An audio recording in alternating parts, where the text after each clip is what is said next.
Hi guys. आज हम लोग सॉल्व करने वाले हैं एक स्ट्रेट लाइन का क्वेश्चन जो बहुत ही कंसेप्चुअल है। और बहुत से टाइम में बच्चे सम्स तो सॉल्व कर लेते हैं लेकिन उनको ये समझ में नहीं आता है कि ज्योमेट्रिकली कहना क्या चाहते हैं। ठीक है ना।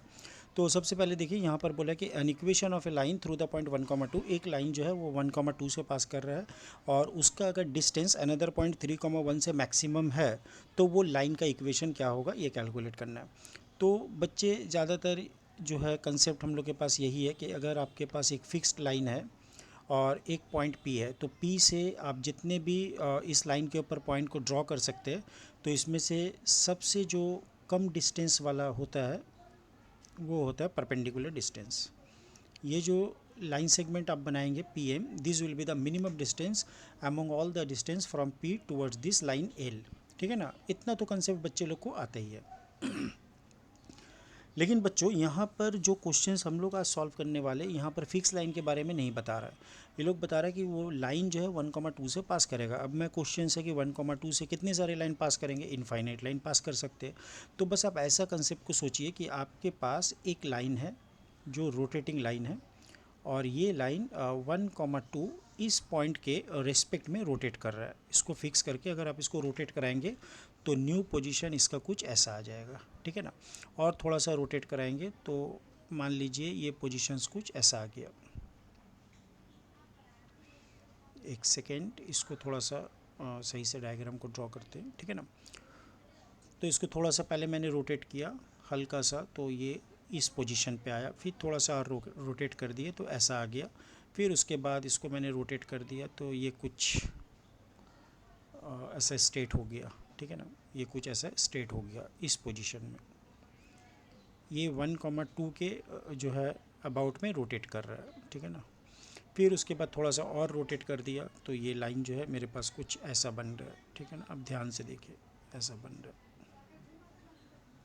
और थोड़ा सा रोटेट करेंगे तो ऐसा बनेगा। अब अबाउट दिस पॉइंट, अच्छा मैं ये पॉइंट को ज़रा हटा देता हूँ, अजब सा दिखने में लग रहा है। आप सारे लोग समझ रहे हैं कि ये पॉइंट जो है 1,2 का मैं बात कर रहा हूँ। ठीक है ना। तो इस पॉइंट का मैं एक नाम दे देता हूँ ए पॉइंट। क्लियर है। और थोड़ा देर के लिए आप ये मान लीजिए कि यहाँ पर एक पॉइंट है, सपोज़ बी पॉइंट है। यहाँ पर एक पॉइंट है आपके पास बी पॉइंट जिसका कोऑर्डिनेट है 3,1। तो जब ये लाइन रोटेट कर रहा है तो अब थोड़ा सा डिस्टेंस को ध्यान दीजिए। मान लीजिए यही आपका बी पॉइंट है। तो जब लाइन इस पोजीशन में था तो ये परपेंडिकुलर डिस्टेंस कुछ ऐसा था। ठीक है ना। फिर लाइन जब से यहाँ पर इस पोजीशंस में आया, इसको अगर आप पी बोलेंगे तो ये आपका P1, तो आपका डिस्टेंस D1। जब ये आया P2 तो आपका परपेंडिकुलर डिस्टेंस बना D2। आई होप आपको समझ में आ रहा है।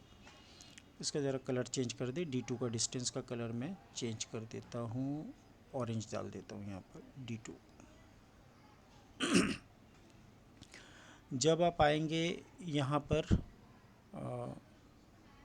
इस जगह पे आएंगे तो ये आपका P2 ये वाला पोजीशन जब लाइन का आ गया, मान लीजिए ये वाला P3 पोजीशंस में जब आया तो आपका ये लाइन जो है B से पास कर रहा है। तो अगर कोई पॉइंट उस लाइन के ऊपर में हो तो उस पॉइंट से उस लाइन का डिस्टेंस ज़ीरो, तो अब परपेंडिकुलर डिस्टेंस B से इस लाइन का ज़ीरो हो गया। अब जैसे ये P4 पोजीशंस में आता है तो यहाँ पर इस पॉइंट से इसके ऊपर जब हम लोग डिस्टेंस ड्रॉ करेंगे परपेंडिकुलर, जब इसके ऊपर हम लोग परपेंडिकुलर ड्रॉ करेंगे, अच्छा P3 को ज़रा हटा देते हैं, यहाँ पर थोड़ा सा स्पेस लेके इसको हटाते हैं भाई। और P3 को ज़रा सा हम लोग नीचे में लिखते हैं ना, ये साइड में लिख देते P3। तो जब P4 पोजीशंस में आया तो यहाँ पर इसका परपेंडिकुलर डिस्टेंस ज़ीरो से फिर बढ़ गया, देखिए। तो इसको मैंने नाम दे दिया D4।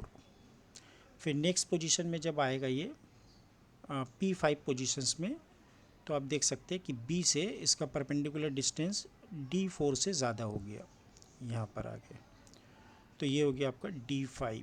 और ये पहला वाला जो पोजीशंस था लाइन का, ये रोटेट करके जब ओरिजिनल कंडीशंस में आया, इसको आप मान लीजिए P डैश, तो आप बोलेंगे ये B से ये परपेंडिकुलर डिस्टेंस यही हो जाएगा। तो मेरा इसका नाम मैंने दे दिया D। तो आप ये देखिए पूरा रोटेशंस में पूरे रोटेशंस में एक बार डिस्टेंस 0 भी होता है जब लाइन आपका बी से पास किया, और डिफरेंट केस में आपको D1 D2 D3 D4 D5 मिल रहा है। तो ये सारे डी में आप एक चीज़ गौर करके देख सकते हैं कि ये रोटेटिंग लाइन बी पॉइंट से मैक्सिमम डिस्टेंस में है। कब होता है? जब बी और ए को अगर हम ज्वाइन करते हैं और ये अगर परपेंडिकुलर हो जाता है इस अपने पी ए पी डैश के ऊपर, ठीक है ना। तो यहाँ से ये पता चला कि बी ए जब rotating line P P dash के ऊपर में परपेंडिकुलर होगा, then this line will be at a maximum distance from the point B. अगर B A P P dash के ऊपर परपेंडिकुलर है तो इसका स्लोप मैं इजीली कैलकुलेट कर सकता हूँ। तो ये क्या हो जाएगा, y2 minus Y one by x2 minus x1। तो आप बोलेंगे सर माइनस हाफ, और मैं बोलूँगा ठीक है, तो फिर स्लोप आप पी पी डैश निकाल लो बेटा। तो पी पी डैश हो जाएगा 2। और जब आपको स्लोप भी पता है, एवरीथिंग पता है, तो फिर इक्वेशन निकालने में क्या प्रॉब्लम है। y माइनस वाई वन ये पास कर रहे हैं ए से, जिसका कोऑर्डिनेट आपको पता है 3,1 है, सॉरी कोऑर्डिनेट 1,2 है। तो y minus Y one is equal to 2 times of x minus x1। तो 2 दोनों तरफ से कैंसिल, तो y is equal to 2x। I hope Agra is the correct answer.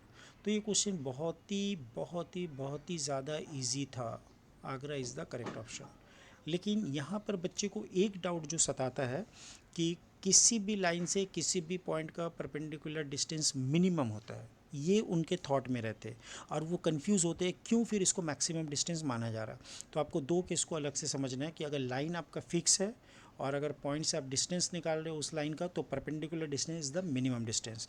लेकिन लाइन अगर रोटेटिंग है, लाइन रोटेट कर रहा है, तो उस केस में उस पॉइंट से अगर आप डिस्टेंस को कैलकुलेट करेंगे तो वो जो परपेंडिकुलर डिस्टेंस आएगा B A, that will be the maximum distance for the rotating line.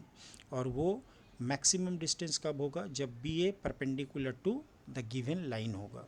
तो ये डिफरेंस आपको समझना है कि एक फिक्स लाइन के बारे में बताया जा रहा है और एक बताया जा रहा है आपको रोटेटिंग लाइन के बारे में। आई होप ये क्वेश्चन सारे बच्चे को क्लियर है। मिलते हैं गाइस एक बढ़िया सा कंसेप्ट लेके नेक्स्ट वीडियो में। Till then bye, have a nice day.